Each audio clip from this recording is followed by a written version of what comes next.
میرے ساتھ موجود ہیں سابق سفیر برائے چین مسعود خالد صاحب۔ مسعود صاحب، سر آپ کے قیمتی وقت کا بہت شکریہ۔ فرمائیے گا کہ اس وقت تک جو خبریں آ رہی ہیں اس میں بظاہر تو ایسا لگتا ہے کہ امریکہ اور ایران دونوں ہی مذاکرات کے خواہاں ہیں لیکن پہلا قدم نہیں بڑھا رہے، لیکن سر جو سفارتی حلقے ہیں پاکستان کے وہ بڑے پر امید نظر آ رہے ہیں ابھی بھی کہ سچویشن بہتر ہو سکتی ہے۔ آپ کی کیا توقع ہے سر؟ جی شکریہ۔ دیکھیے، نیگوسیشن جب اس قسم کے ہوتے ہیں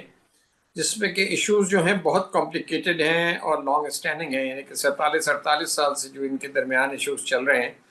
وہ اوور ٹائم اتنے کمپلیکیٹ ہو گئے ہیں،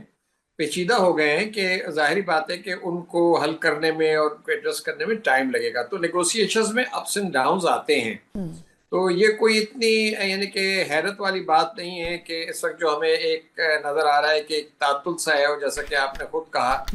کہ مطلب کون پہلے ہاتھ بڑھائے گا۔ دونوں چاہ یہ رہے ہیں کہ کوئی وے آؤٹ ملے، کوئی سیف ایگزٹ مل جائے اور یہ نہ لگے کہ کوئی بھی پارٹی جو ہے وہ اس کی شکست ہو رہی ہے۔ تو یہ دونوں کا ڈائلیما ہے، لیکن میرا خیال یہ ہے کہ اس میں کوشسلی آپٹیمسٹک ہوں، اس لیے کہ دیکھیں ایک تو یہ وار بہت لمبی ہو گئی ہے، یعنی کہ اب تقریباً 2 مہینے ہونے والے ہیں شاید اس کو، 28 فروری سے اگر آپ دیکھیں، اور اس کے بعد یہ ہے کہ دونوں نے اپنا جو میکسیمم یعنی کہ جو فورس تھی اور جو طاقت تھی اس کا مظاہرہ کر لیا ہے۔ امریکہ نے تو خاص طور پہ جتنی ریلینٹلس بمبارڈمنٹ ہو سکتی تھی، ٹارگٹ کیا جا سکتا تھا ایران کو، جتنا ان کو اسٹرینگولیٹ کرنے کی کوشش کی جا سکتی تھی وہ کر لیا۔ اور جہاں تک ایران کا تعلق ہے، انہوں نے جتنی مزاحمت وہ کر سکتے تھے اپنی طاقت کے ساتھ انہوں نے اس کا مظاہرہ کیا، اور امریکہ بھی غالباً یہ معترف ہو گیا کہ بھائی یہ اتنا آسان نہیں ہے ایران کو شکست دینا۔ تو اب یہ سچویشن ہے، اب اس میں جب جنگ ہوتی ہے اور اس میں ایسے سچویشن ڈیولپ ہو جائے تو ظاہری بات ہے کہ جس کو انگریزی میں کہتے ہیں who is going to blink first۔ لیکن میرا خیال یہ ہے کہ اس وقت جو صورتحال ہے، انٹرنیشنل جو پریشر ہے، دونوں انٹرنل پریشر بھی ہے دونوں پارٹیز کے اوپر، امریکہ کے اوپر خاصا پریشر ہے، پریزیڈنٹ ٹرمپ کے اوپر خاصا پریشر ہے، پر یہ کہ جو بین الاقوامی دوسرے یعنی کہ طاقتیں ہیں اور ملک ہیں، ممالک ہیں،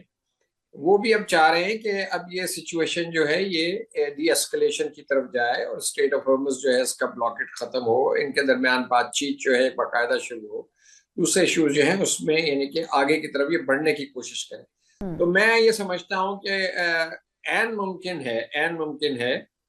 کہ اس میں جو ہے اسٹریٹ آف ہارمز کا جو ایشو ہے اس کو پہلے ٹیکل کر لیا جائے، اور اس میں ہو سکتا ہے زیادہ دن نہ لگے، کہ وہ دیکھیں نا آلٹرنیٹو جو ہے وہ یہ ہے کہ پھر دوبارہ جنگ شروع ہو، اور میرا نہیں خیال کہ وہ جنگ شروع کرنے میں امریکہ کی کوئی ایپیٹائٹ ہے اب، کیونکہ دیکھیں ان کا بھی بڑا نقصان ہو رہا ہے۔ $500 بلین کا اسٹیمیٹ ہے جو روزانہ خرچ ہو رہا ہے، اور ان کے بیڑی بیڑے اور کتنے جہاز جو ہیں وہ سمندر میں وہاں سامنے کھڑے ہوئے، تو وہ جہاں جو فورسز ہیں جو ڈپلائیڈ ہیں وہاں پر ان کا بھی ایک سیچوریشن ٹائم ہوتا ہے نا، یہ انڈیفینٹ تو نہیں چل سکتا۔ سر مجھے ایک سوال کی اجازت؟ جی we are reaching a point where we may see some dramatic development. You never know.